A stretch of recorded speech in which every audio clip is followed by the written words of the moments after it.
Good afternoon, everyone. I think now it is 6:30, the time that we hope to start the webinar.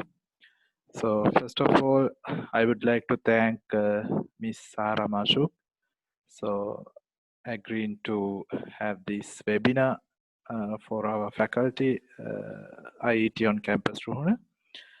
So the today topic is how to ace your job interviews and standing out with your CV. So I think this is very timely topic, especially for the final year students and also all the students without considering year, but final year students are the most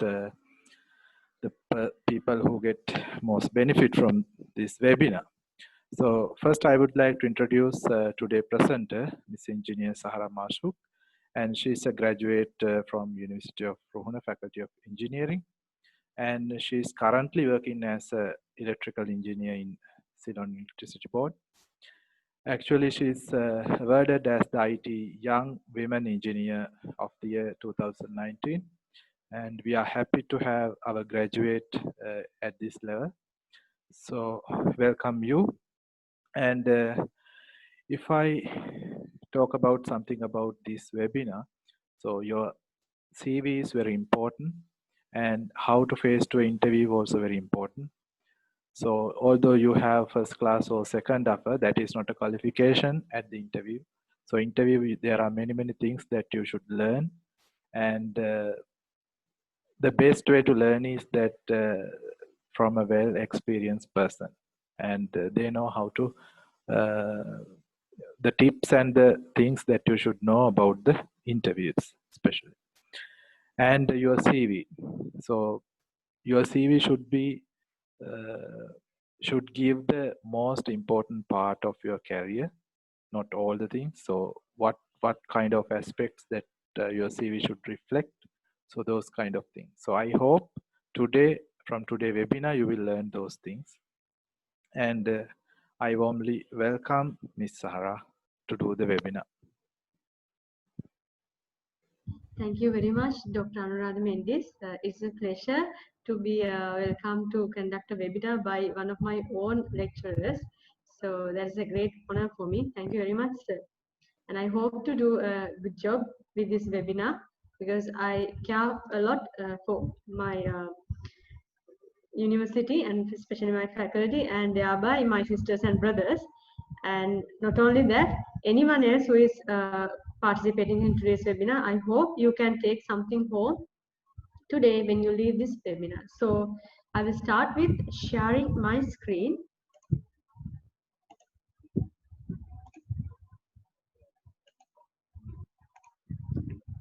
I guess I need to maybe made a co-host or enable to share my screen. Yes, I will give you.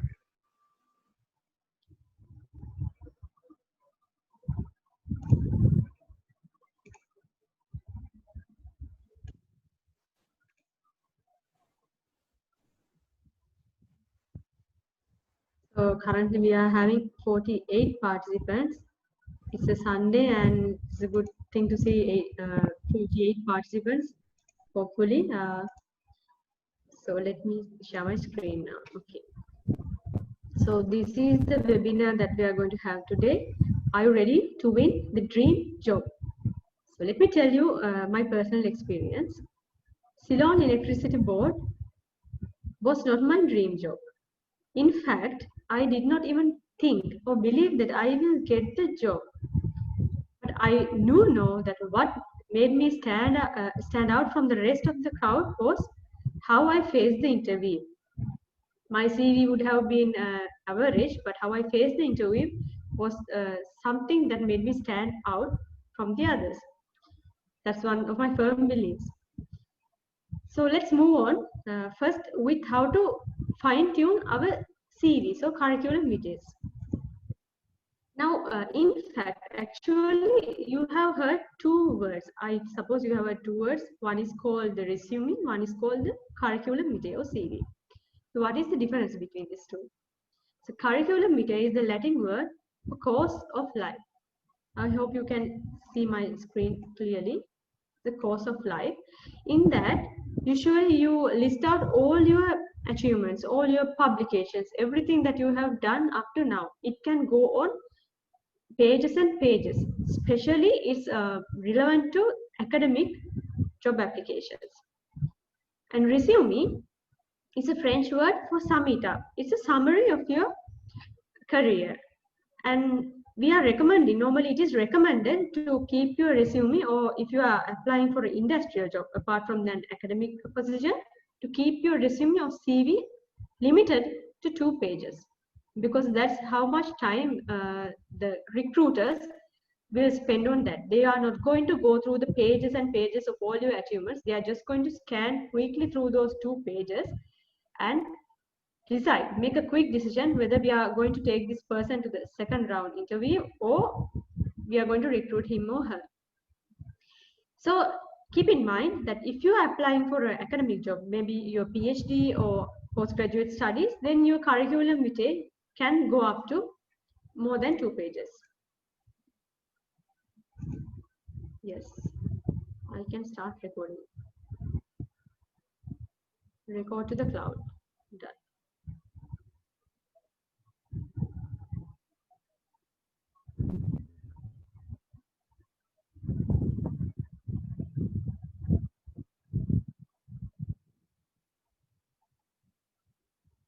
We are connecting to the cloud. Let me take few minutes until we are connected to the cloud. So until that, I will resume. So resume is something very short summary of your achievements, your academic achievements, and your also professional qualifications and experience in your short career. And curriculum vitae can go more than 2 pages. It's a course of life in Latin. Are we connected to the cloud? Is it recording? Yes, I can see it is recording. I have to connect to cloud server.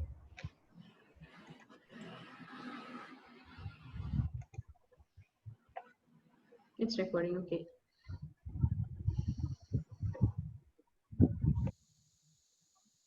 Okay, so in the USA or Canada, a CV is used only for academic applications. So in Sri Lanka, normally you get the word CV when you are seeing a job advertisement as well. But keep in mind, try to limit it to 2 pages if it's an industrial position, not an academic position. So, how long do you think the recruiters will take to go over your CV or resume? So this is not me. I am not telling. A research conducted by a recruitment specialist called the Ladders. They have found out that an average recruiter will take about 6 seconds to scan over your CV and decide whether you are going to be selected or not. So you only have 6 seconds to catch their attention, to get their attention and to be selected to the next round. So what can you include in a CV? So first of all, your contact information. It's very important. In case you are selected and in case you are going to be called for an interview, you need to be contacted. And especially, they look for your contact information and especially address to see where you are located. If your residence is far away from the position, the office or the area that you're applying to, then you have a low chance. But if your address is located near to the place that you're applying to, for example, if it's an office located in Colombo and you are in Kadawada, then you have a high chance. But if you are in somewhere like Kurunegala, maybe you have a low chance. Those things go into consideration. So, what you can do is, if you are deciding to live and work in Colombo, you can get a place, an annex or a boarding, and give that as your address, temporary address. So the contact information is important. Then, if you are applying for an academic position, there should be a research objective. What objectives you are going to do achieve in your research, those things should be included. And if it's an industrial position, the professional profile or a personal statement. That means, what are you as a summary, who you are, and what value you bring to the organization. What values, like, are you a good team leader? Are you a good team worker? Are you a good communicator? Then do you have good analytical skills? Things like that. What value you bring, you offer to the recruiter. Normally, stay away from statements like I am looking for things like this. So they are not looking for what you want. They are looking for what you can offer to them. So be very careful in this professional profile and personal statement. And then education. Of course, education is, you have to list it out better in the chronological order. That means the last education qualification first. So if I have an MBA, I will list it first, then my degree, and so on. And don't go on to, give too many details about your school and things like that. Just your school education will be enough, because you already have a degree. You are already having a degree. You have passed the A levels, of course. Otherwise, you wouldn't be in the university. So try not to include too much information about your school. And then the books you have published, the chapters, those things, these are all coming under the academic application, other publications. And awards and honors, of course, you can have it in any application, even industrial application, especially if you are having colors, university colors, then you can get it under awards and honors. And if you have a gold medal for your degree, final year project, then you can include that in there as well. And grants and fellowships that you have been obtained, conferred to, and the conference papers you have published, those can be in industrial applications as well. So if you are applying for a lecturing position, then there should be some teaching experience. Similarly, if you are applying for a research assistant position, there should be some research experience, lab experience, graduate field work. And also very important is non-academic activities. So what the recruiters mostly look, now you might have a very good GPA, but if you are only limited to the books, what we consider normally a bookworm, not beyond that. So non-academic activities, even welfare activities, something like that. IET on campus position, something like the office bearers, something that like that, not related to academics, will be very good to include in your CV, because that is how the recruiters measure whether you are only an academically interested person, or that you have a good capacity to do other things that come with the real world situations. Languages and skills, of course. So you better have include your language proficiency, like English professional proficiency. And if you don't have that professional proficiency, of course, you can take time and work on that. There are so many courses, self-taught courses even. And of course, there are Gavel clubs, things like that, where you can improve your speaking skills. And the memberships that you have, like IEG, IEEE, IESS memberships, those can be included as well. And references. Most of the time for undergraduates, it's better to include references, your head of the department or someone that you know, got to know during your industrial training, something like that. But for experienced applicants, it's not necessary, it's not a must. You can you could put available upon request, because of course they will request when they are selecting you for the job. And a sample CV. So CVs, they can come in many formats. Like one format is the chronological order. That means you are listing your experiences and all your educational achievements in the reverse order. That is one thing. That is ordered resume or CV. The other format is skill based or competency based. That means you are highlighting your skills or competencies, not your achievements or career experience in the order, but what you are actually focusing towards the job. And they are a hybrid. You can mix the both together and make a hybrid CV that works for the both purposes. So I took some examples from the internet. I hope you can see my screen. Is it visible what I'm sharing? Yes, we can see. So this is one sample. It is actually one page, as you can see, only one page. So this is a chronological order. In the reverse order, he has mentioned his experience and education and things like that. But what he has given is importance to the summary. So what he is, who he is as a person, as a professional, and what he is seeking to join ACME Corp to help with. Are you showing the PNG file? Yes, I'm showing the PNG file. That one we cannot see actually. Okay, right. Then I will first stop sharing and then I'll share again.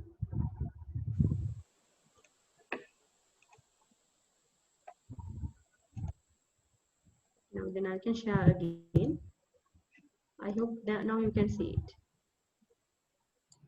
I hope it's visible now. Yes, yes.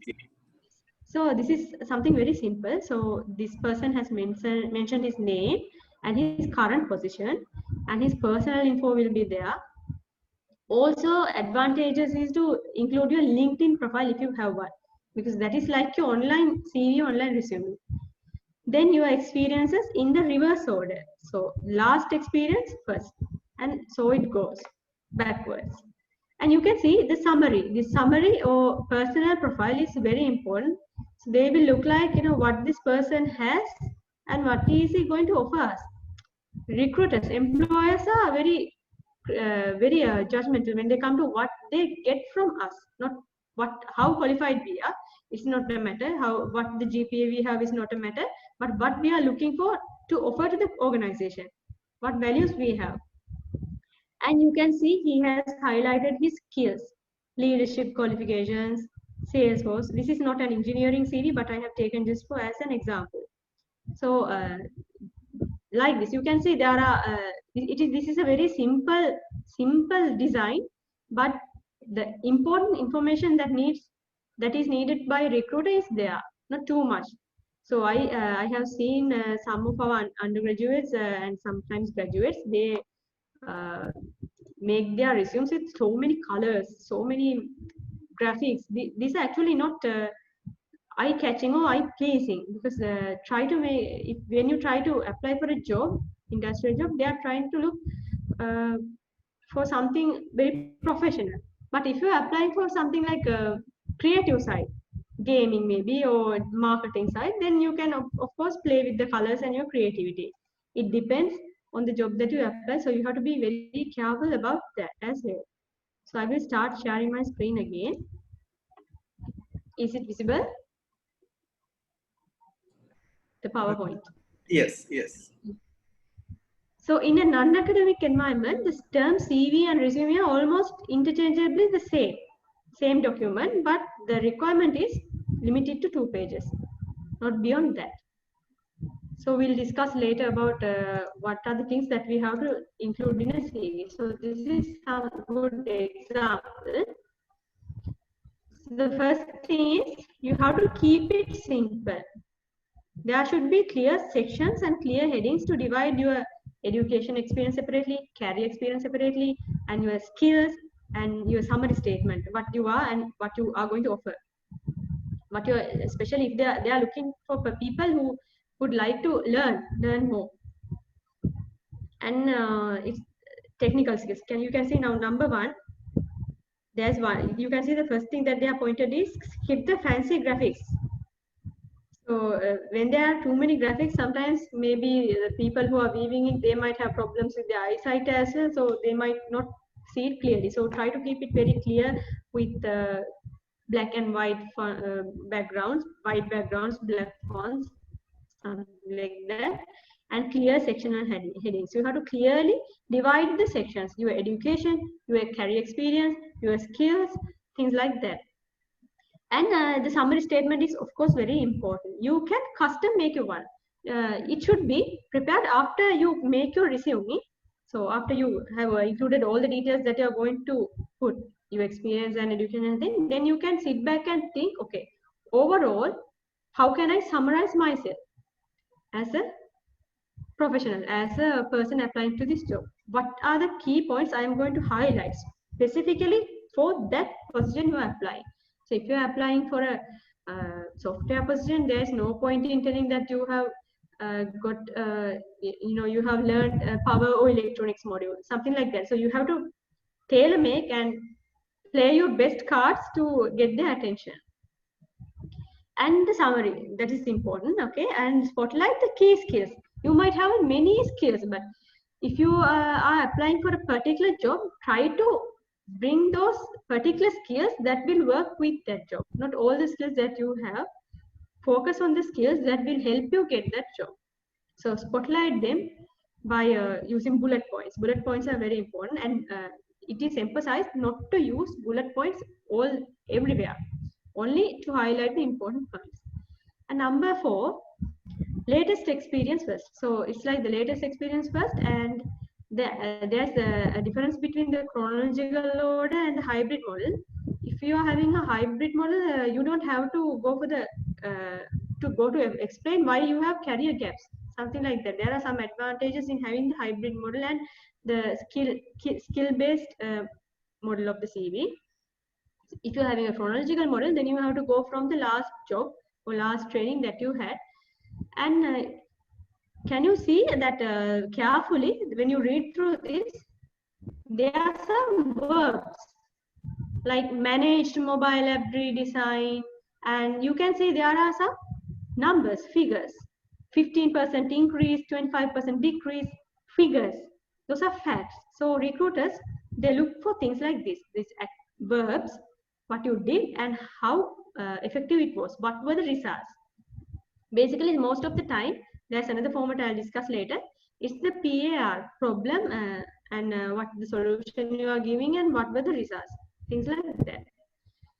So experience should be in chronological order, and you have to be careful to use these particular words, what you did for what and what were the results.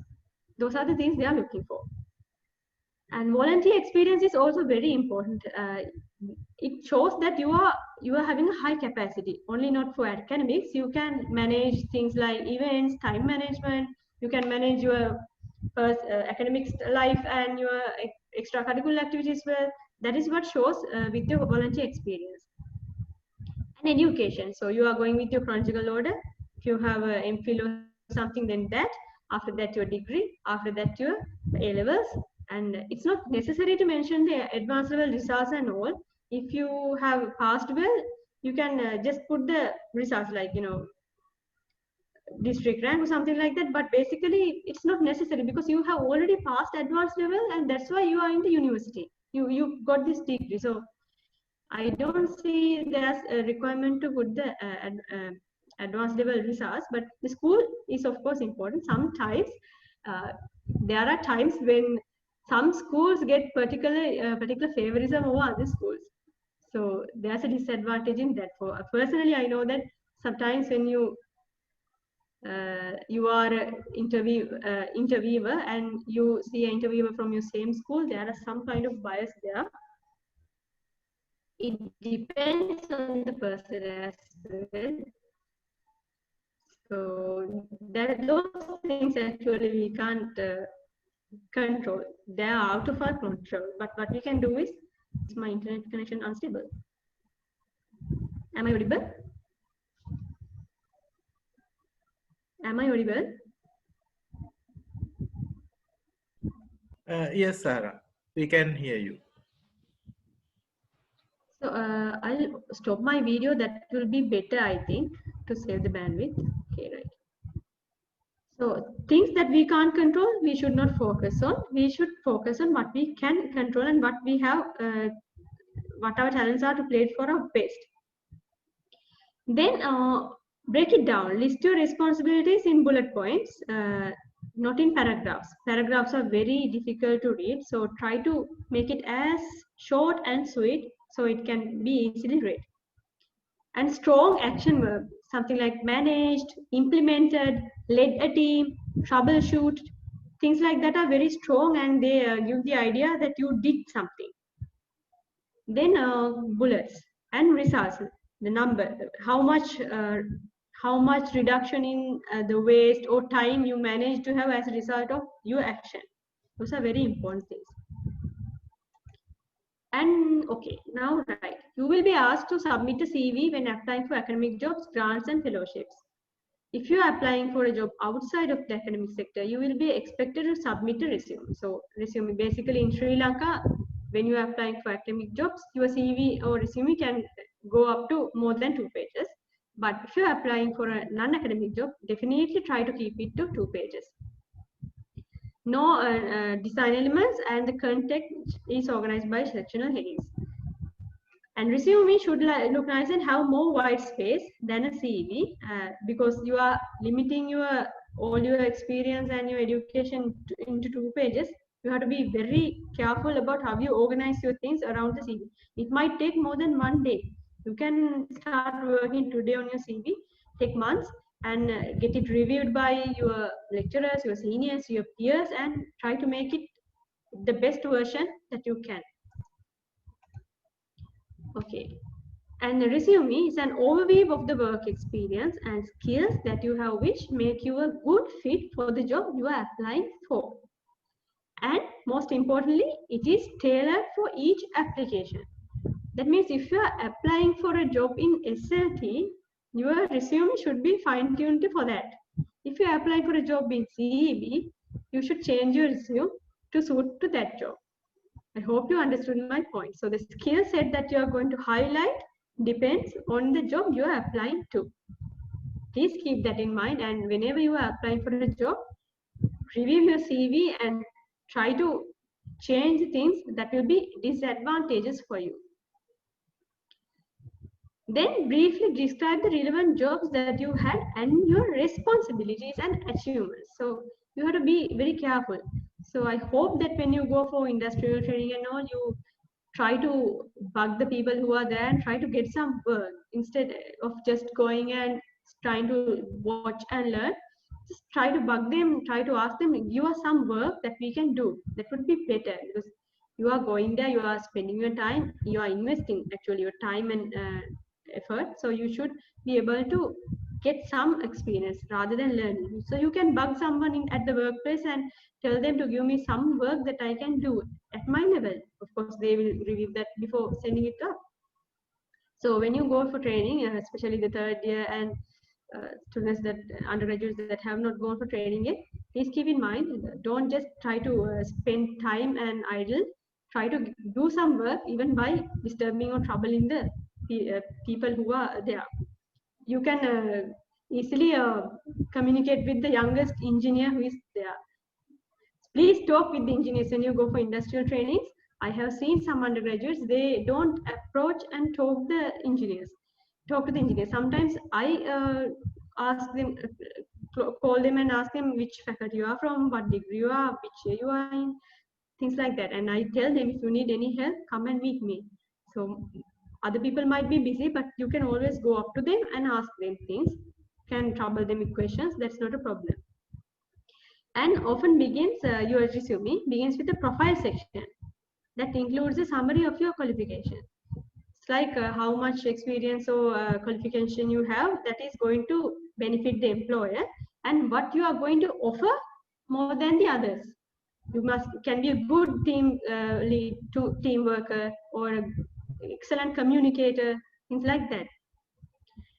And relevant work experience, education, awards, and hobbies. So this is the order of the resume.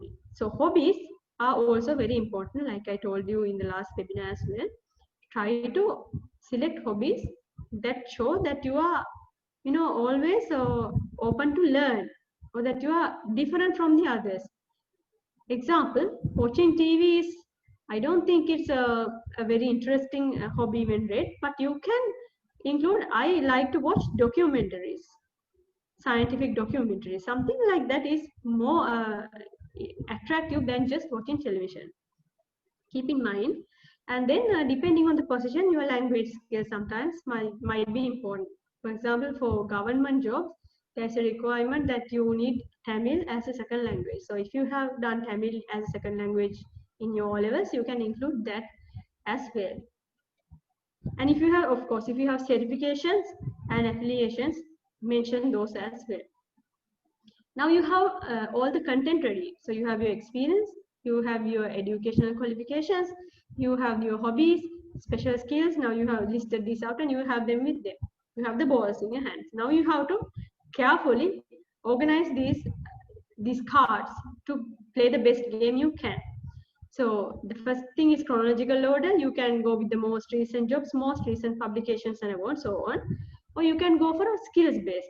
You can organize by specific skills and experiences that is required for this job.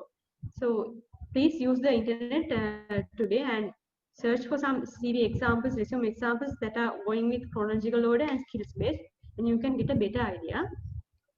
Why I said is that skills based, especially if you are maybe idle for 3 months before you get your first job, or your second, between your first and second job, if you are having some gap, you can beautifully cover it up by a skill-based CV. So there's no need to explain why what were you doing between those 3 months. Online presence. Now this is very important. Because of this presentation, I did some research and I found that the top social media platforms recruiters use to check candidates. LinkedIn comes first. For Facebook is also there, so you have to be a little bit careful what you post on Facebook.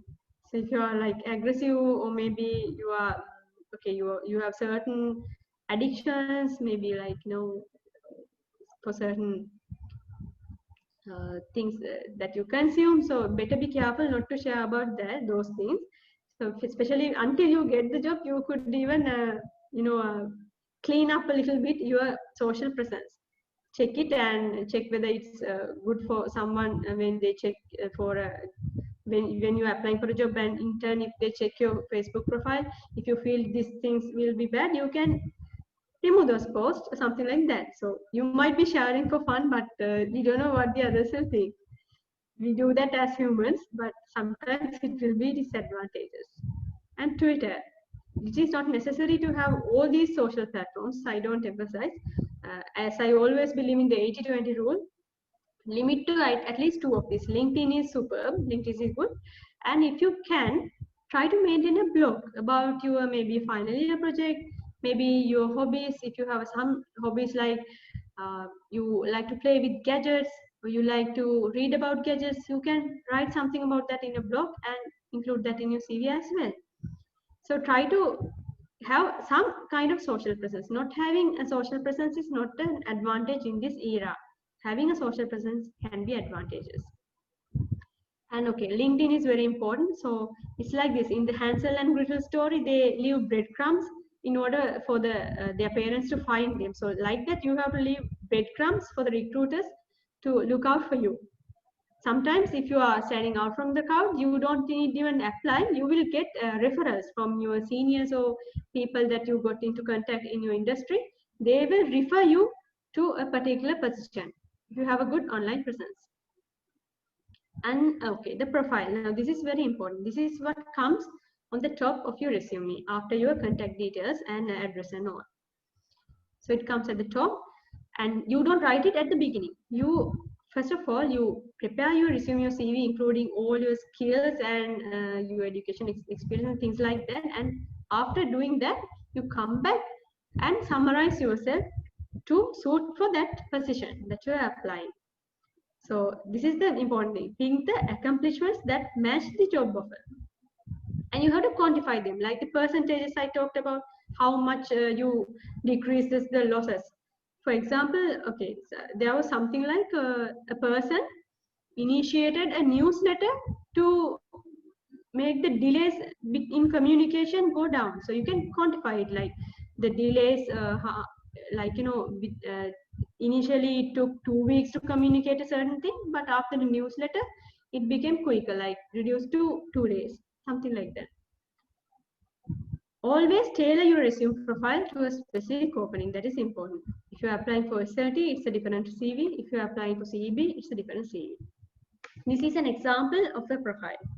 Motivated and detail-oriented graduate. Okay, so he is motivated and he is detail-oriented. So he looks into the tiny details. Graduated from a certain university with the BS in accounting. Skilled in compiling and organizing data for invoicing, as well as collecting and managing campaign data reporting. Seeks to join GHIE to help. Now, why is he joining this? To help this company. So that is what he's offering. I can do this to make your company better. Previous experience includes a 3 month. This is like a summary. What is the experience that is relevant to this job?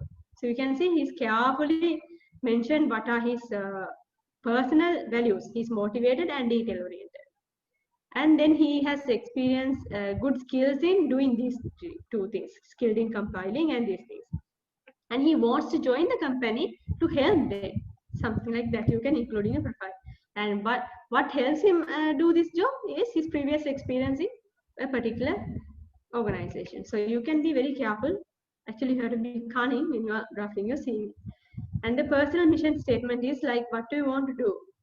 Okay, what I want to do well by doing good, by supporting others around me. I want to share knowledge. I want to inspire and motivate those who work with me. Things like that. That is your personal value that you bring to the organization. These are very important. And when you are writing that, always keep in mind what you are going to do, for whom and how. What, whom, and how. And what are you getting in return? What you are getting in return is also important. You get maybe self-satisfaction, something like that. So that will be your personal mission. Then hard skills. The hard skills are the skills that you learn on the job or in your industrial experience.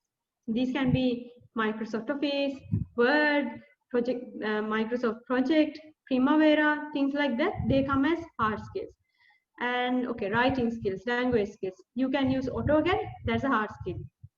Things that you do to the job, not with the people, but related to the job. And presentation skills here doesn't mean the presenting part, but actually preparing the presentation. It takes a lot of effort to make a good presentation, and also you sometimes when you include too many graphics, too much colors, then the presentation will not look attractive. So, and including figures, those things are very important when it comes to presenting. So although I have included a lot of text in my presentation here as well, but when you are presenting to your bosses or your organization, it should be more figures and less words. That's the way you catch their attention and keep their attention towards the presentation. Sometimes too much text makes the presentation boring and lose the attention. So you see, these are some of the wordings that you can use in your experience. Implemented team-wide use of Google Docs. So sometimes you see that some senior professionals, even in our career, they are very poor in using Google Drive, Excel, and new tools like Zoom sometimes. So you have an advantage if you can use them over there. And redesigned budgeting methods to increase project delivery rate by 20%. Can you see the words redesigned? What did you redesign? Budgeting methods. For what? To increase project delivery. By what amount? 20%. You can estimate. It can be a calculated value, or you can roughly estimate and put it there. And the soft skills. Now, these are very important. These are not taught in our, mostly, sometimes in schools they are taught, but not for everyone. You and I know that they pinpoint particularly talented students and take them out to do the speeches and all. But it is not good, because you have to teach all the students to be good in communication and soft skills. So these are mostly you have to learn yourself. You can do that by joining maybe Cavell Club, or maybe even joining a volunteer organization, working for IESL student chapters, things like that you can learn. And sometimes reading. And when you are watching, entertaining yourself, maybe you are watching TV series, pay attention to the conversation. You can learn a lot by going through the subtitles in terms of language. So these are very important. These are not taught in our curriculum sometimes, but taught to some extent. But you have to work on yourself to develop this. And the new soft skills that are gaining a lot of attention nowadays is adaptability. That means you have to be able to adapt to the situation. For example, COVID. So COVID has brought a lot of changes in our workplace, and we are supposed to maintain distance but still work. So I had to travel last whole week. I had to travel, but we can't complain about that. We have to adapt to the situation, take the necessary precautions, but still do the job. So you have to have a good adaptability to the situation. Doesn't mean you have to risk your life, things like that, but to certain amount, you have to come to a middle path where you can work together with the other people in your job. Emotional intelligence, that this is very important. Now you say that common sense is expensive and you can't expect it from everyone, things like that. So you have to be intelligent of what you say or do, how it affects maybe to your superior or your subordinate. So you have to be very careful about the wordings you select, the gestures, sometimes even the decisions you make. You have to plan them very well for the long-term benefit, not for short-term advantages. So emotional intelligence is also very important, and emotional intelligence is important especially to control ourselves. For example, if we are getting angry a lot, if we can't control our anger, our emotions, especially during things like negotiations, you have to keep calm and you have to not lose your control. So emotional intelligence is very important to identify, okay, now I'm feeling angry, I have to take control of myself. In case if I told something bad or something that is irrevocable, that is not good for the final outcome. So this is why emotional intelligence is important. Active listening. Now most of the time we like to talk, we like to explain, but we are very poor in listening. So try to develop the skill of listening. Even in your interviews, sometimes take a notebook. I will tell this about this later. Take a notebook and pen. Consider it as a learning experience.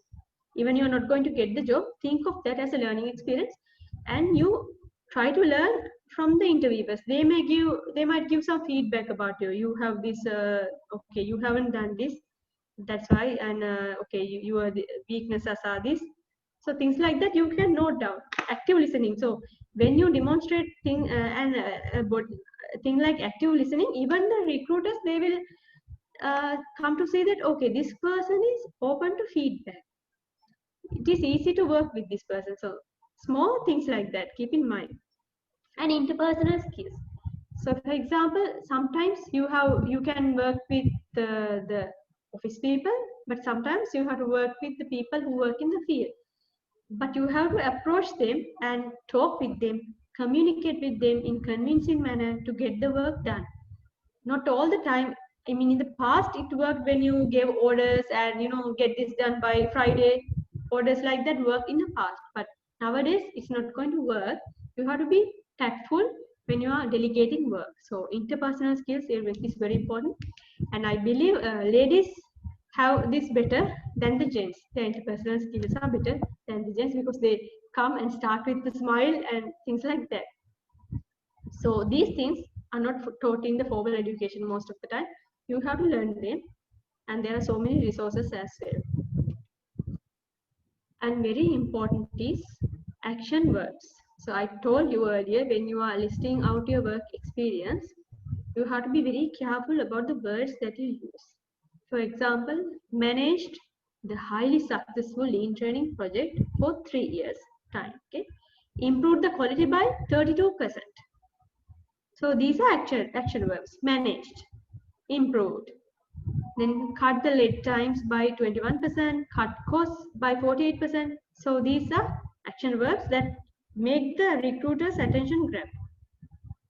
And it is very important for the work you have done in the past, use the past tense: managed, developed, supervised. And when you are listing it, use this format: problem, action, result. So you are basically giving a solution for a problem that was there in the organization. So what was the problem? Increased overtime, maybe something like that. Increased cost for refreshment, something like that. So what is the action? You can transfer to online meetings, then physical meetings, then the refreshment cost can be brought down. And the result, from how much did you save? 20%. The cost was brought down by 20%. Things like that. You can simply put that to grab the attention. So the employer will see, okay, this person is getting some results, has got some results by providing good solutions. Okay, so the thing is, very important thing is jobs requiring both social and analytical skills have grown by 95% since 1980. So not only analytical skills. So if you are an introvert, you will have to work around your social skills as well. Both of them are important. So let's come for a summary and recap of the resume and CV writing part. What is important is the layout, how you organize the CV, the format, chronological or the skill based, and the subheadings. It's very important to divide your education, your career, things like that. And the fonts. Please select good fonts. Like there are many suggestions in the internet as well, like Calibri, Arial. There are many fonts that are good for resume.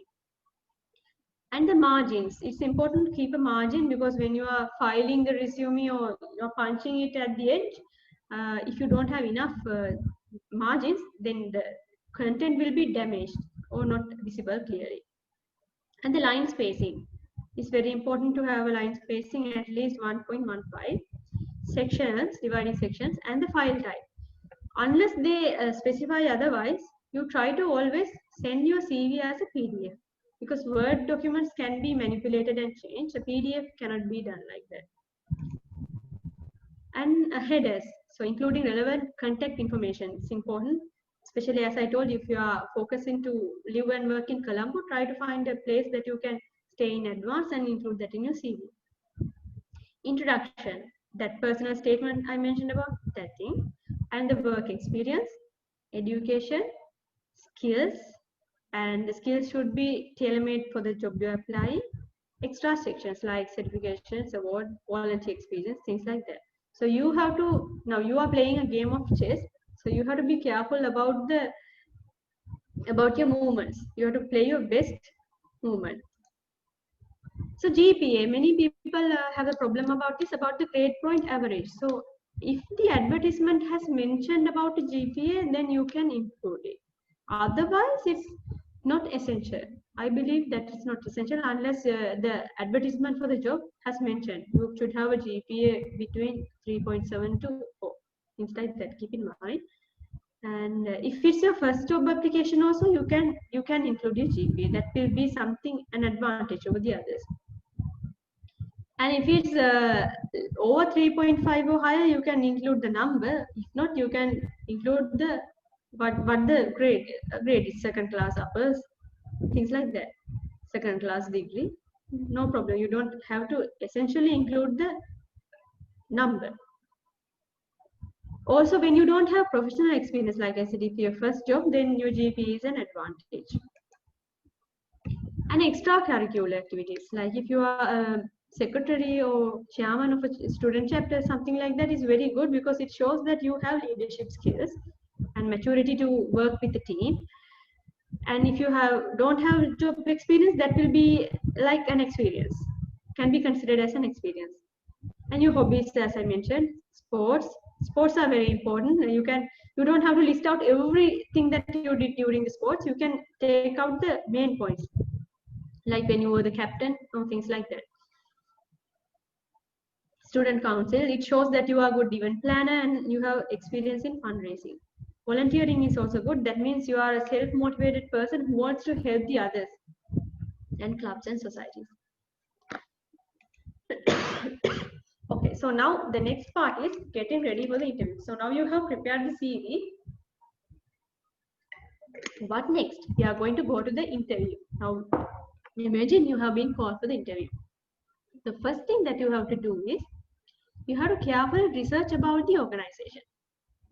Find out what their key aspects are, what their main products are, what are the services they are offering, and what kind of qualifications they are looking for.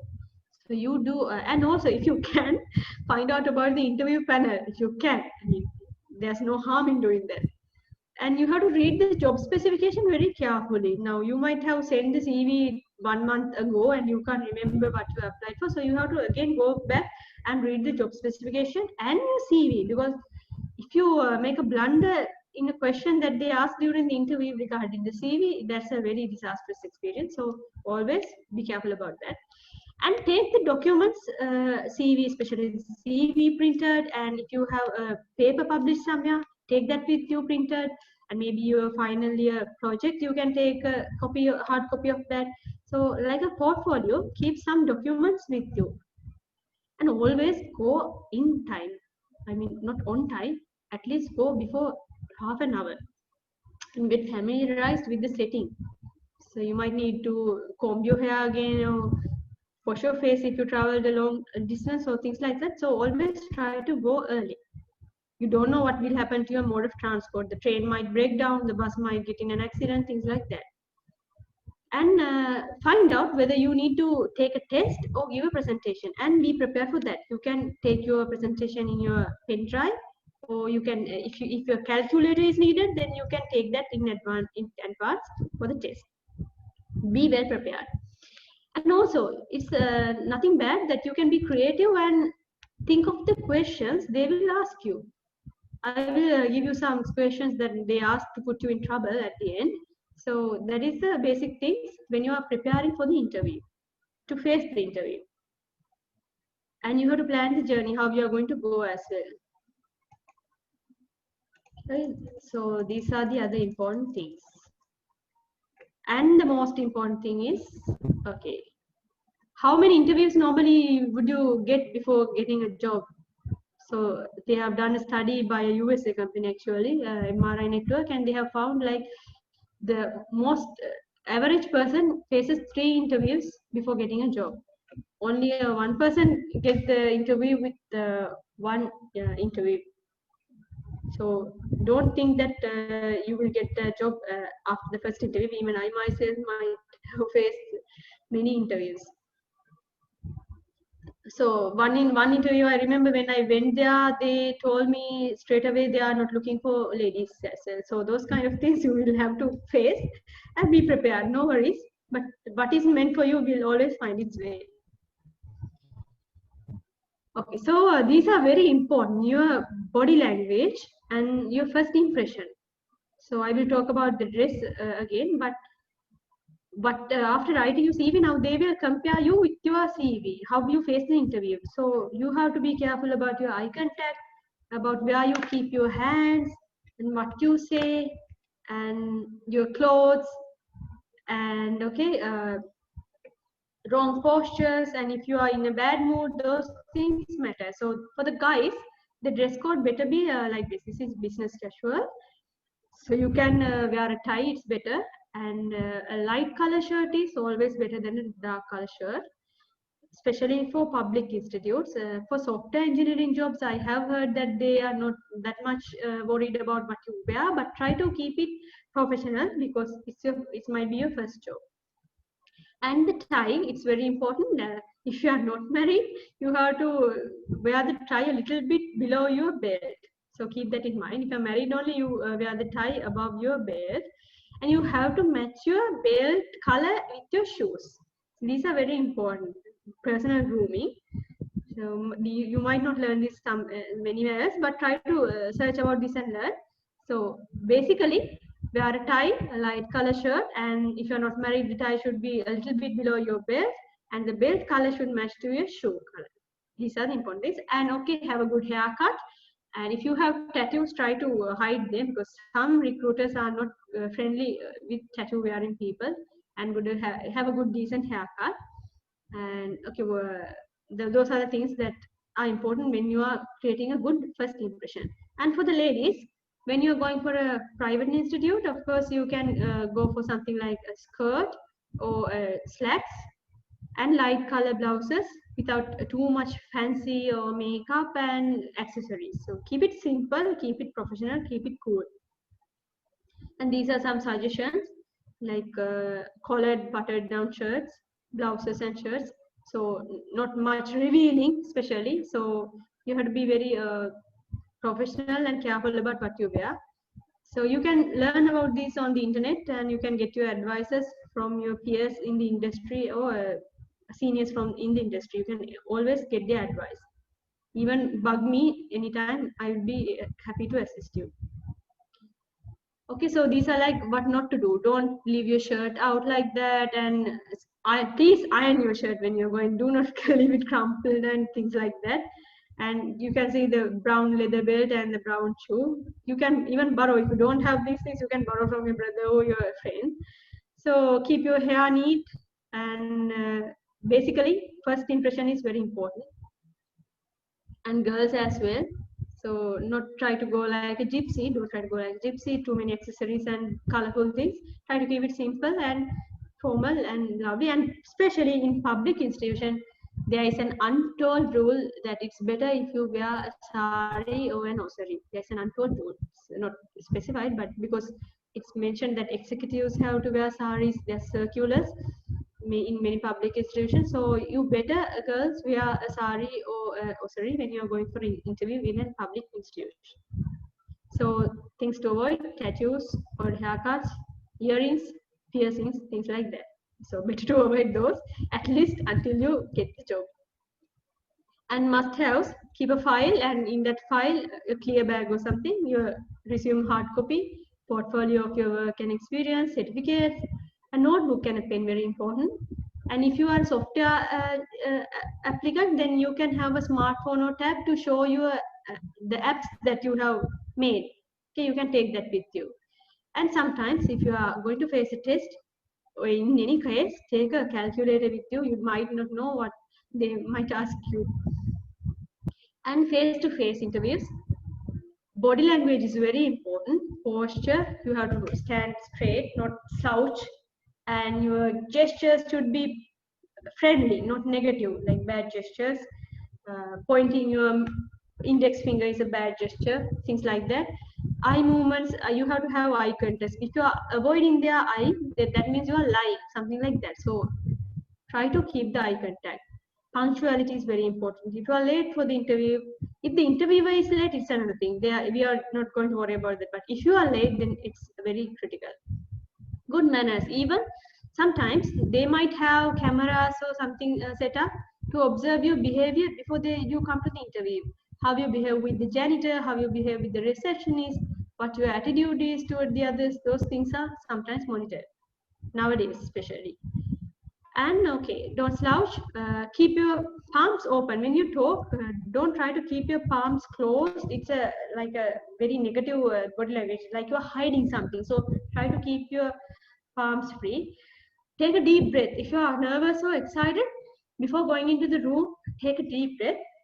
Smile, and go in with a smile and knock on the door. Knock on the door, and you can, after knocking 3 times, slightly open the door and ask, "May I come in, sir?" Something like that. And then when they ask you to come, you can come. And may I take a seat? Sometimes they might ask you to take a seat, but if just for formality, you can ask, "May I take a seat?" So that's very courteous. It shows that you have good manners. And after the interview, maybe you get the job or not. Anyway, you stand up.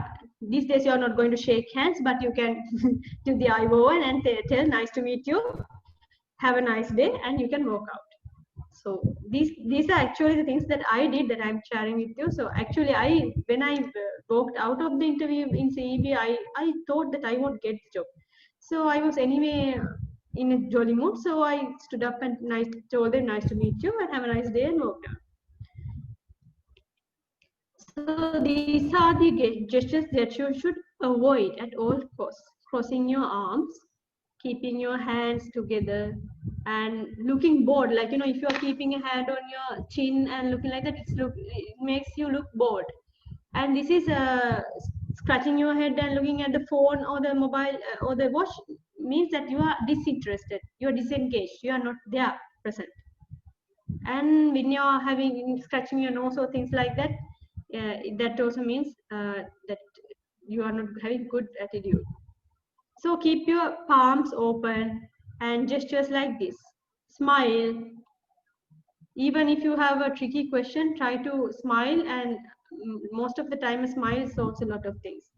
So these are like this. Pay attention to what they are telling. Sometimes you might miss what they are telling. So if you did not understand what they told you, you can ask them, "I beg your pardon, can you repeat the question?" Something like that.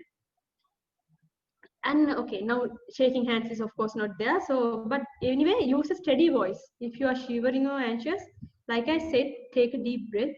This is nothing dangerous. You are just meeting some people and talking to them. So think of that way. And this is very important. Now we are in the new normal. We are having video interviews.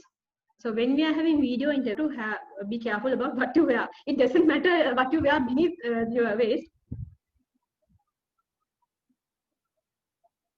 It doesn't matter whether you are wearing a short beneath your waist, but what you show to the camera should be business casual and in a good manner, ironed and everything. So before the interview, always at least 1 hour before, do a trial run. Ask one of your friends or maybe your colleague, someone to do a test run with you, so you can create a Zoom meeting. Their Zoom meeting is actually free for 45 minutes. Anyone can use it for 45 minutes freely, up to 3 people. So you can do a trial run using Zoom. Try to start a meeting and check your settings, what your background look like, how the lighting is, how the audio and video works. Is your internet connection stable? Especially, are you going to have a power cut? This is very important. If you have this EBK app installed, you can check whether you are having a power cut and you can arrange to go to another place during that time. So very important is plan ahead. And the background should be tidy. If you don't have a good background, you can always use a virtual background in Zoom particularly. And again, the hand gestures and stuttering and things like that. So preparation is important even in video interviews. And the lighting. So you can see the image on the right side. It's a bad lighting, badly lit image. So you can see the expressions or the gestures clearly. So you have to work on the lighting before the video interview. So there is this suggestion about the optimal webcam setup. You can keep the webcam at eye contact level, and there should be some lighting. For example, I am myself am keeping a light in here. So I'll on my switch on my video to show you.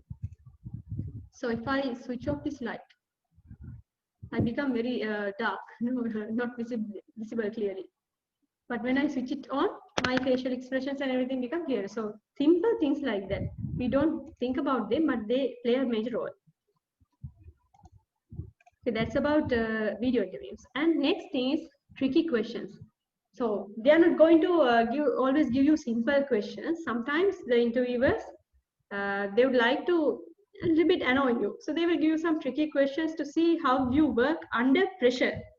So not your work career is not always a smoothly flowing river, not a bed of roses. You will face challenges with your colleagues, with parties that you collaborate outside of your company and things like that. So they will send a question or two your way to see how well you are going to work under pressure.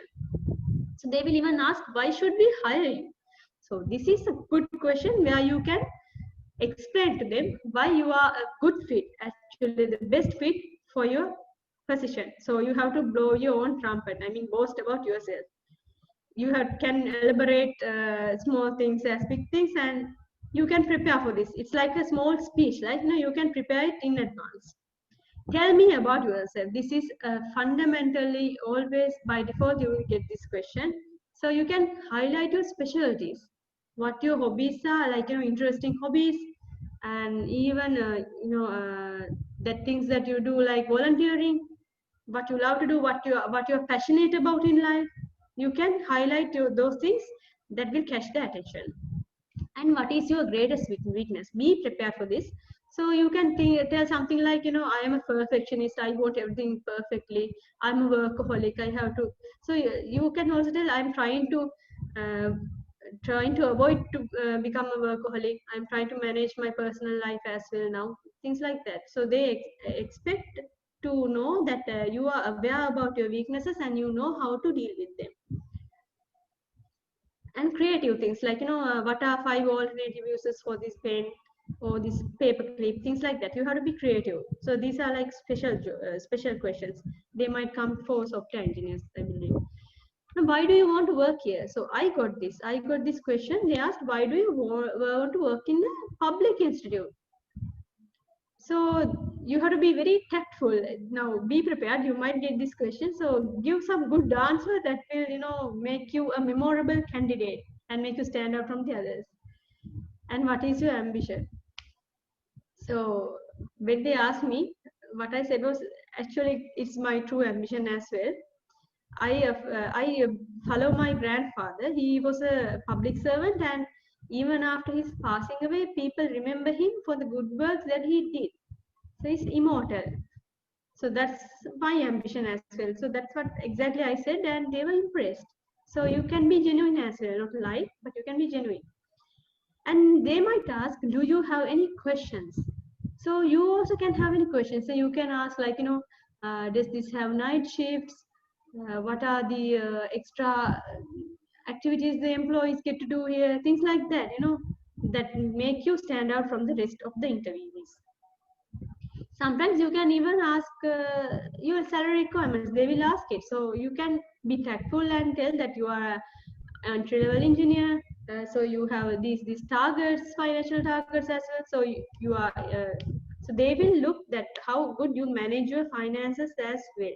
So these are very important. You are not just going there to work and waste your life, but you are there to plan your career and life ahead. So you can share something like you need to invest in something, you need to buy some assets. So you expect this amount of salary. You can be particular about that, but don't tell a large amount that is like superficial. So these are the main things that I wanted to share with you today, and these are basically the references that I referred to, and there are other references as well, and there are so many references videos that can help you in fine-tuning your resume and CV and help you with your interviews as well. So I hope I did some amount of good job to help you with your upcoming interviews and writing your resume. So that's about all.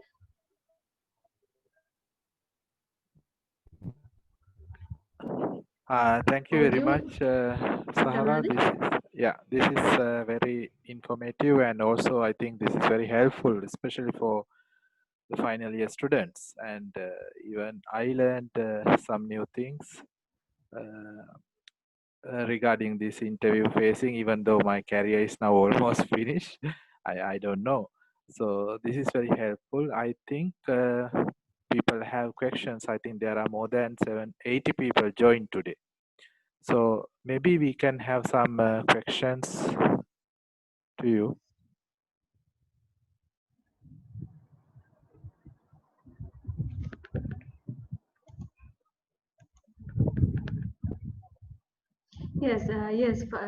Vinura, it's always better to do a research about the salaries that the employees in the company get.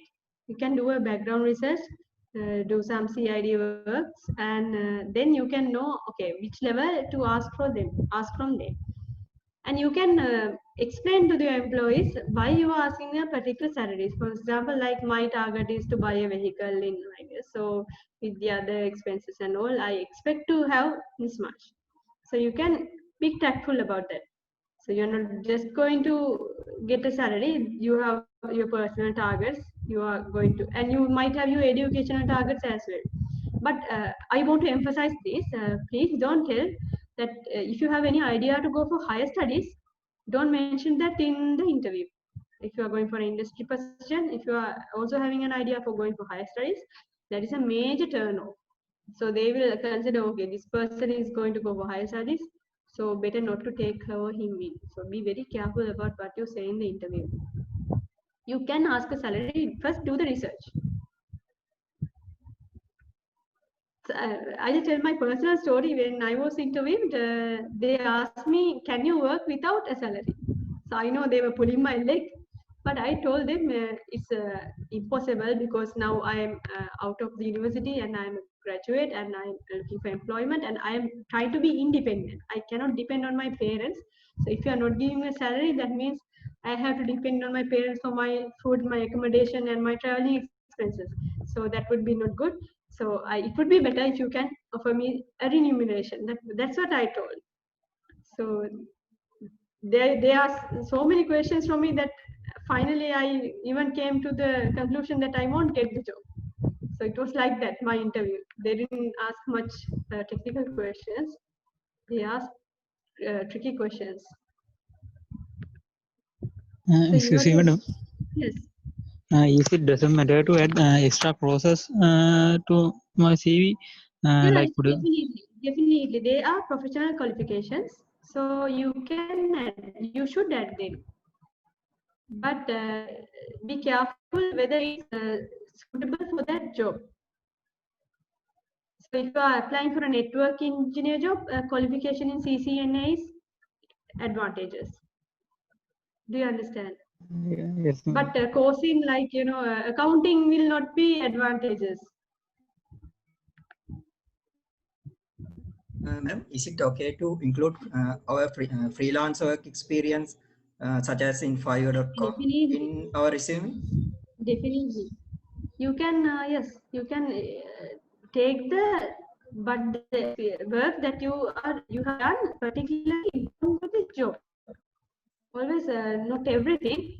So if you have done you have done an assignment for someone, don't include that. But if it is something like you are a user interface designer job, you can take that example out. It can be included. It is considered as work experience. Thank you, madam. The ladies, don't you have any questions? I have a question, madam. Madam, that I've seen that one of the famous questions in interviews are that how do you see yourself in after 5 years? You know, like people want to be managers. Some maybe in the panel there will be a manager, so you can't tell that I will be a manager because it's like replacing that person. So how can we like tactfully answer that question? You can not specifically mention the position, but you can mention like I want to be a person who can manage a large group of people and develop my leadership skills further. Not mention the position particularly. So I might hurt that person. No. So you can go around the position and tell like the experiences that you are going to get by the end of the 5 years. Yes, thank you, madam.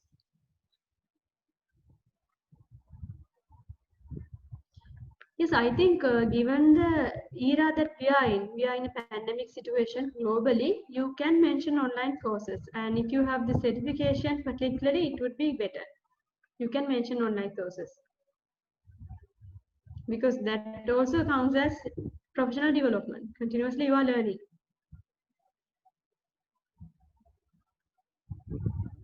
That's the question by Kaushalya. She has asked, is there any use of mentioning online courses that followed in the resume? For example, yes, there are a lot of courses in LinkedIn as well. I have seen and I have followed as well out of interest. Still, I'm doing that. So many webinars like this, free of charge, and online courses. You can take them and they will even give you a small certificate. So you can mention that. But always try to limit the document to 2 pages. That is the important thing. Anything beyond 2 pages will be a little bit problematic.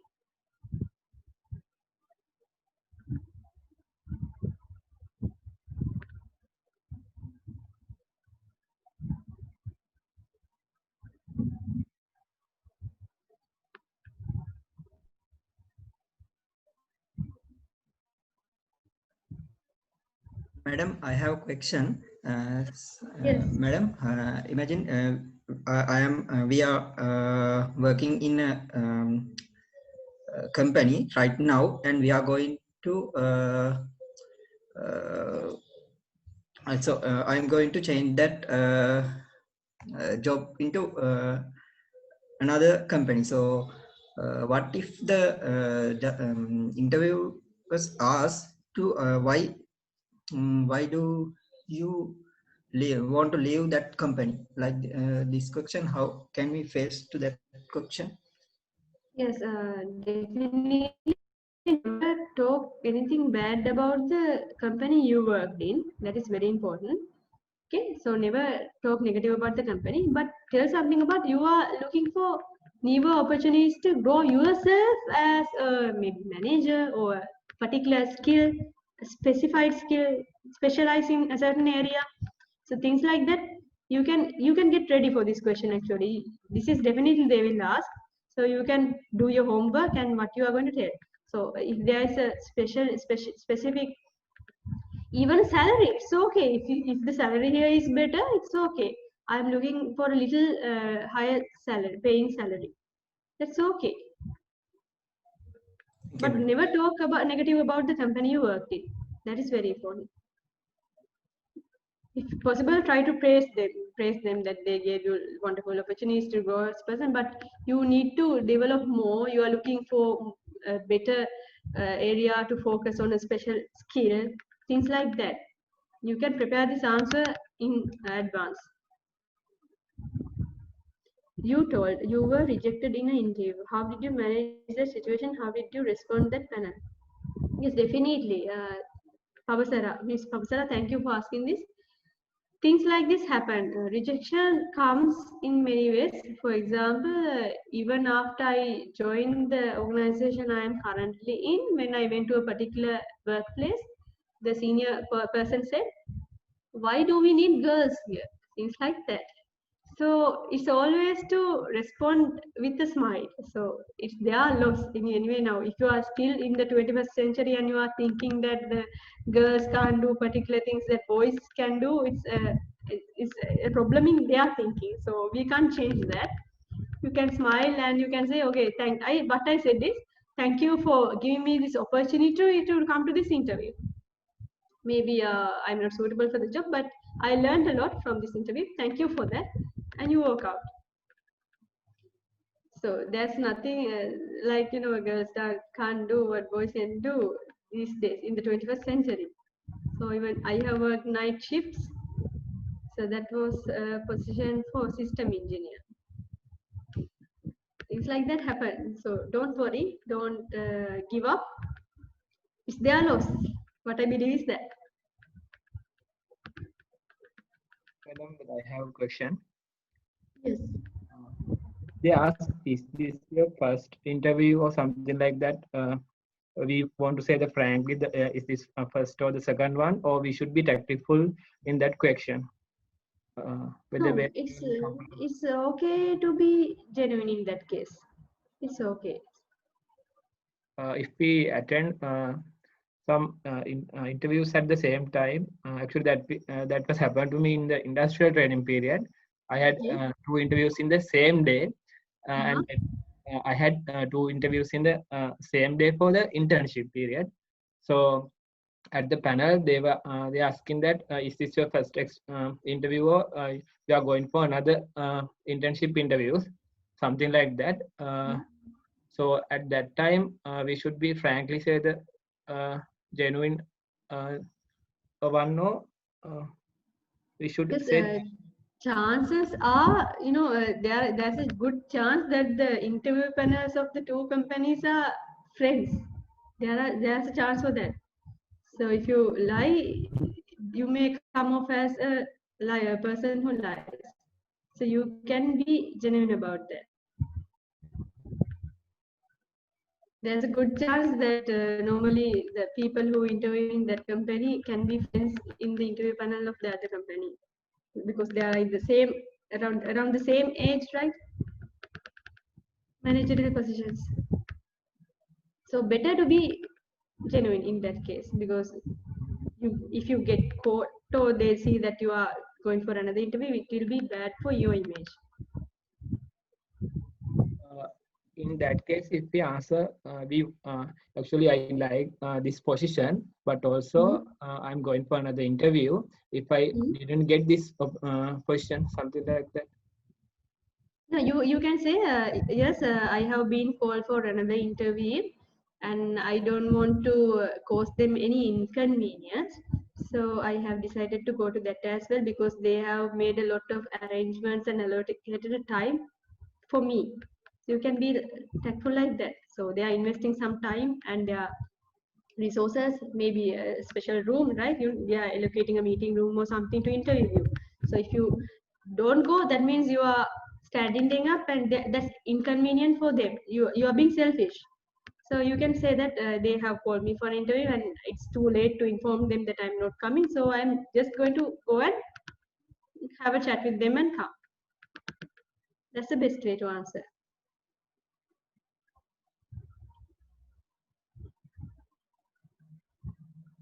Otherwise, they will think that you are an opportunist as well. So good attitudes. Always try to have that good attitudes. Yes, madam, can I know about the CEB interview? So yes, Vindana, I faced the CEB interview in 2013. So what I believe is it largely depends on the panel, interview panel. And I got somewhat a little bit strict panel. And some people weren't even asked much questions. They got selected. Frankly, I think it depends on the interview panel. So you have to be prepared for whatever. But do take your portfolio and be prepared to answer to any questions. And like I said, take a notebook and pen so they know that you are open to feedback, that you are learning. Whatever you do, think of it as a learning, part of a learning curve. Okay, is it fine to ask when we'll be informed us if you are selected for the position? At the end, yes, it's fine to ask. It's your right. You can ask it politely. Don't be aggressive or anything. So you can politely say, I would be very grateful if you can inform us if I am selected for the position and what is the mode of communication in that case. How will I be informed that I'm selected if I'm selected? You can ask that.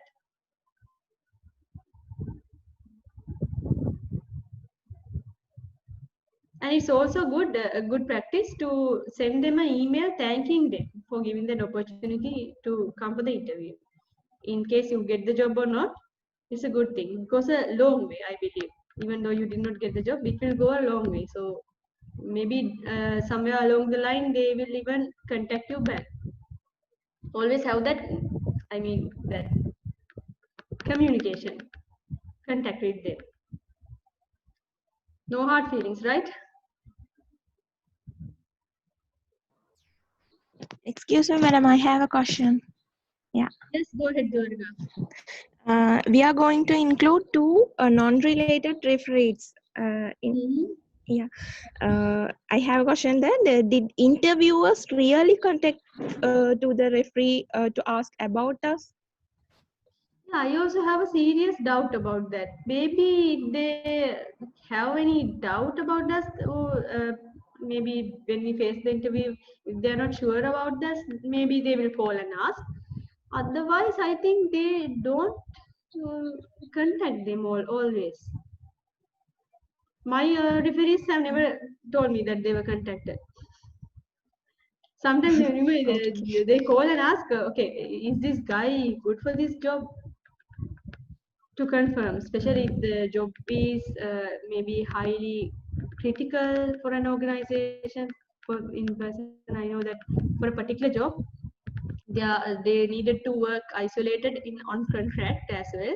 So that manager had to make sure whether this person is with good attitude. So maybe he would have called and asked that previous workplace superior. Okay, thank you.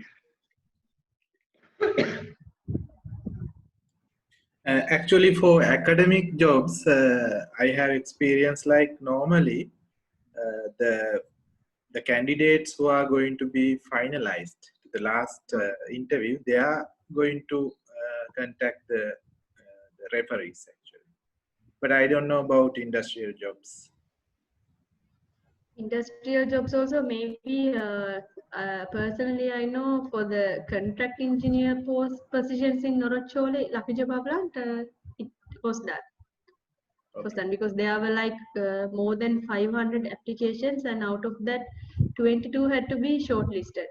So it was a very difficult task. So they had to make sure that the people they are selecting were good for the job. Yes. So I know it was done for that.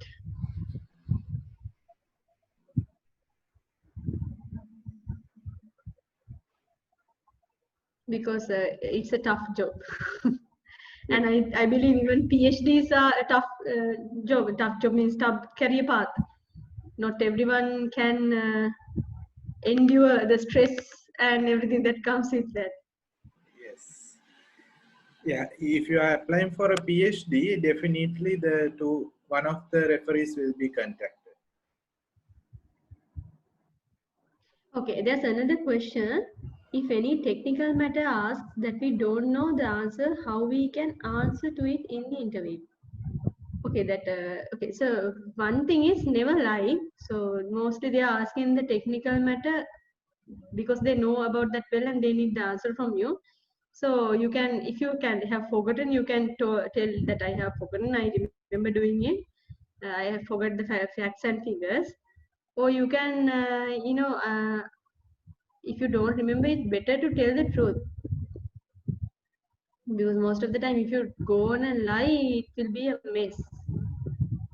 So that's why it's important not to include lies in your CV. So always try to include the truth. The things, and be ready to answer. So if you, for example, if you are including something that you are not sounding, then if a question is asked, then you are going to mess up. So better not to include those things that you don't know. If you don't remember, that's another case. You can say, I don't remember that. I have done that in the practical, but I don't remember the numbers and figures. I have forgotten that. But if I refer back to the document, I know the information is there, and if I refer it back again, I can remember it. It's like that. So it's okay. You are human. You can forget things. But if you lie, then that's the case. Different case.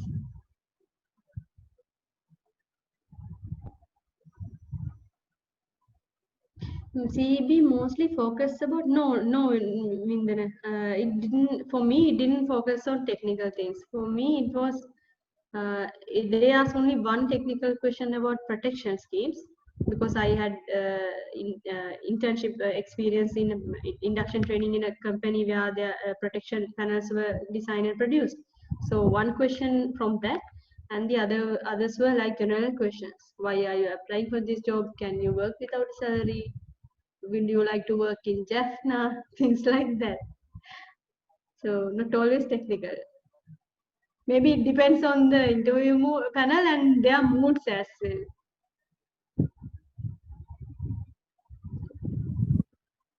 Highly subjected to change based on the panel and their moods.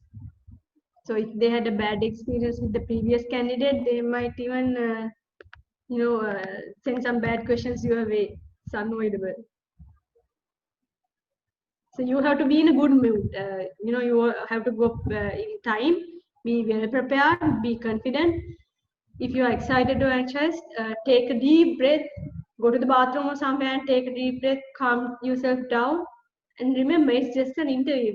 It's not the end of the world. It's just an interview. You are way better than that. Even if you fail that, there are many opportunities that will come there. They say that one door closes so that 7 more can open. Just like that. And it's always good to think the interview as a learning experience. It's also a learning experience. You might not get the job the first interview itself, but consider it as a learning experience and review yourself how you face the interview. What mistakes did you do? What was the wrong answer that you gave? So how to avoid that wrong answer or mistake next time? How to improve myself? So it's always important. Think of the interview as a learning. Is it okay to attach service letters got from training places to the CV? I mean, by uploading Google Drive or something and put the link to the CV. Service letters. I mean, it's not necessary for the CV. You can have them in your portfolio. When you are going for the interview, you can have them in the portfolio. This is not necessary to include in the CV. Unless asked. Madam, in the first industrial training, if we don't have an exact idea on what's the position we are going to roll, how should we answer as it our first is? In the first industrial training, we don't have an exact idea on what's the position we are going to, how should we answer as it is our first experience? Like, I'm not clear about this question. Can you explain it to me further? This is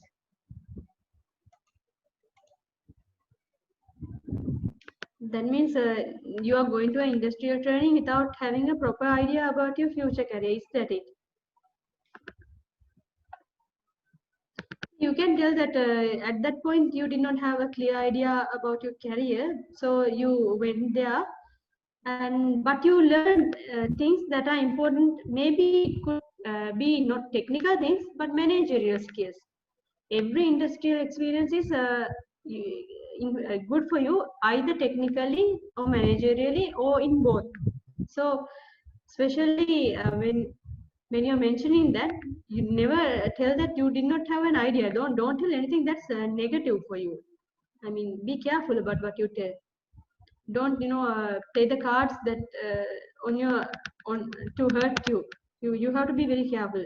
It might not be the role that you expected to go or something like that, but you have to focus on the positive, what you learned, what you did, how it would be beneficial for your future. Maybe not for this role, but as a manager, when working with people and the soft skills, maybe you learned a particular set of skills in Excel or Microsoft Word or Microsoft Project. So I am not sure whether I answered the question. So for example, I went my first training in Sri Lanka Telecom. So as I remember, I have only a very vague memory about that, about what we did. But I focused on the things I learned there. Actually, what I learned, what I did there. So we did some practical things like doing connections and troubleshooting, going to the field and troubleshooting some connection issues, things like that. So I was able to include that in the CVs. So there's always something to learn from every industrial induction training.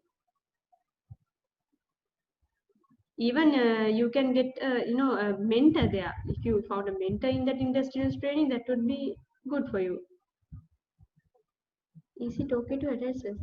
Have I answered all the questions, or I don't see his name, Miss Kushani, no? Miss Kushani, have I answered your question?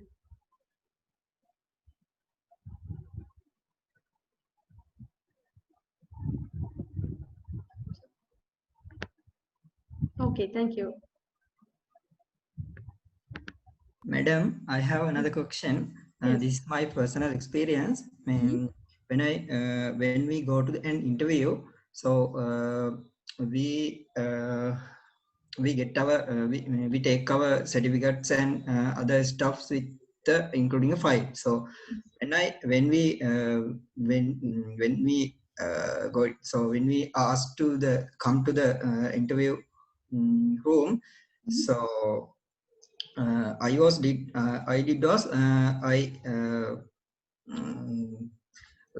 get into the room and put the file in onto the table. So but they didn't even they even didn't watch that files. So what is the best method to handle that situation? Yes,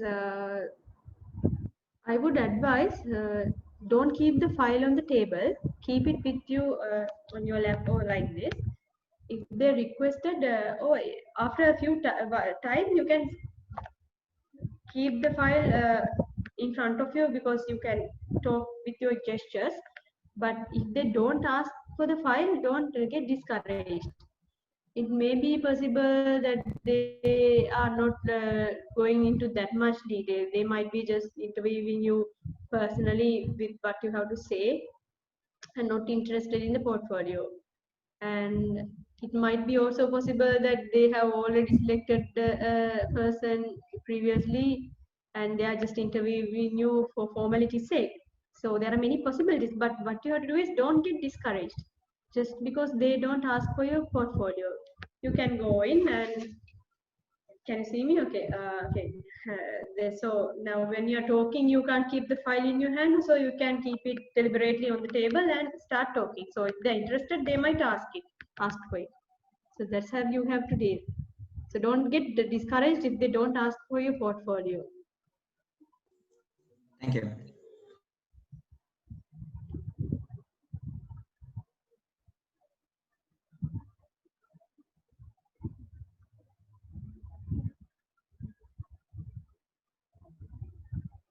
Always smile when you go into the interview room. Smile and knock the door. It's courtesy. Just knock the door 3 times and open it slightly and ask, "May I come in?" And then go in. And if they ask you to sit, you can sit, or you just can stand around a little bit over with the hand on the chair. Then they will tell you take a seat. Like that. If not, you can ask, "May I take a seat?" It depends on the interview board. Remember, people are very different from machines that we work. Our computers, we know our computers are very predictable, except when we have something urgent. Of course, when you have something urgent to submit, then it behaves differently. But people are very unpredictable all the time. It depends on their mood. I mean, if the interviewer had a bad mood in the morning, then we can't control that. So don't take anything personal.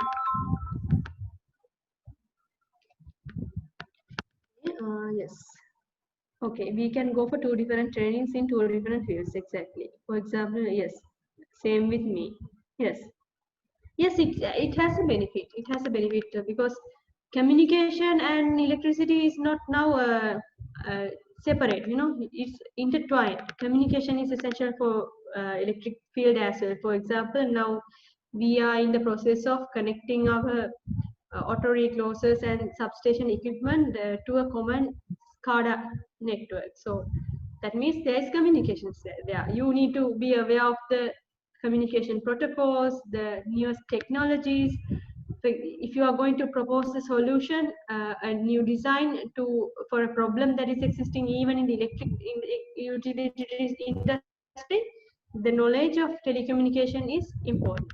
So I don't think that it's irrelevant. It's relevant.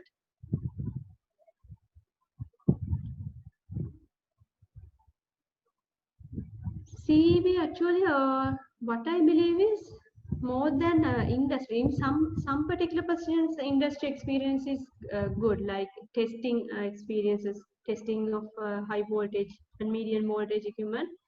Apart from that, they prefer, I believe, fresh graduates because it's easy to adapt to the system, CEB system. When you're taking an experienced person and trying to mold him to fit the CEB system, it's difficult.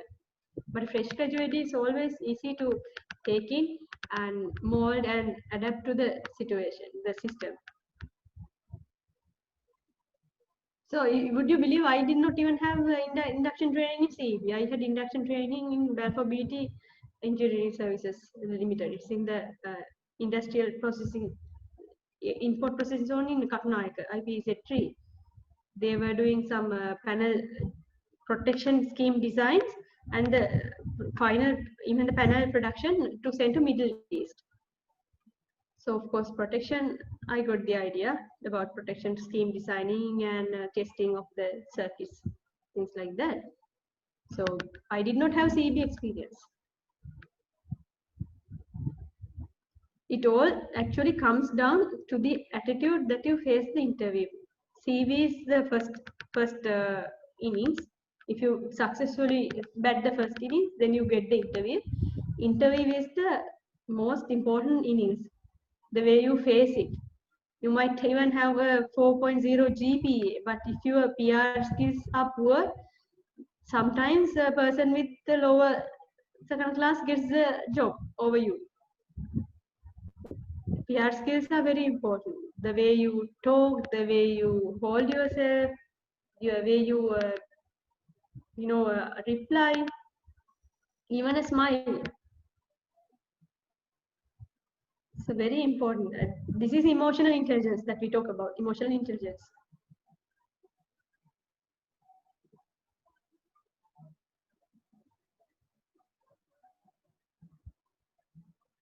In software engineering interviews, it is need to take laptop in case of they ask for an examples of my works. Okay, so is it required to take the laptop? I have my brother is a software engineer. I haven't seen him taking the laptop, but he takes his phone with him, and in that he has the links in his CV. Also, he has the links to the Android app downloading where you download the apps from the App Store. So those links are available. Otherwise, I haven't seen him taking the laptop. But sometimes they maybe they can provide a laptop, and I remember they like give a piece of paper and pen and ask you to write or show those object-oriented programming things like that. That I have I don't know. But the laptop, that's something I am also unfamiliar with. Maybe we can ask that from a person in the software industry and get back to you. We can do that. We'll ask about that and get back to you. But if you think it will be an advantage and it's not a trouble for you, you can always take your laptop. I mean, there's no hard and fast rule about that. You can take your laptop. And if they ask, you can let me show you. Please let me show you, and you can show. I don't think there's an issue in that, but I will ask and get back and convey it through Dr. Anuradha to you.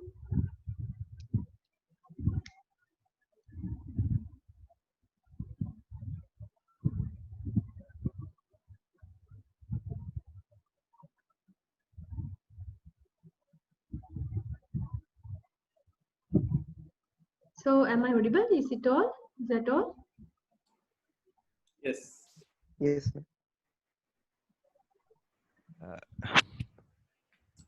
Yes, madam. Thank you, madam. I would like to thank you for giving your valuable time for us in this session behalf of IIT on campus Rohuna. This was very valuable session for us because everybody in here seeking for job interviews or training opportunities. So this is a very valuable session for all of us. I think everyone in here obtained maximum from this session. So I would like to thank you in honor again. And also I would like to thank Dr. Anuradha Mendis, our advisor, for every guidance. And also I would like to thank IIT Young Professionals Local Network and all the participants on behalf of IIT on campus Rohuna. Thank you. Thank you.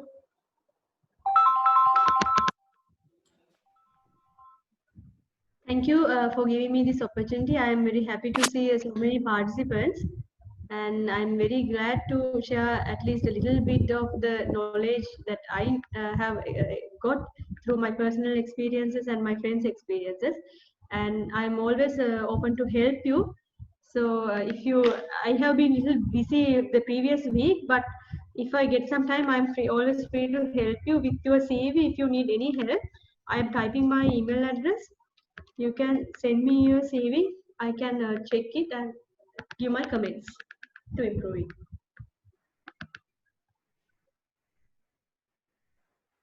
Okay, thank you, Sahara. Then we can finish today's session. Hopefully, we will have more sessions according to the students' requirement. I think you can help them. Okay, thanks. Thanks for your joining. Have a good day, good week ahead. Have a good week ahead, and hope you all get successful careers in the future.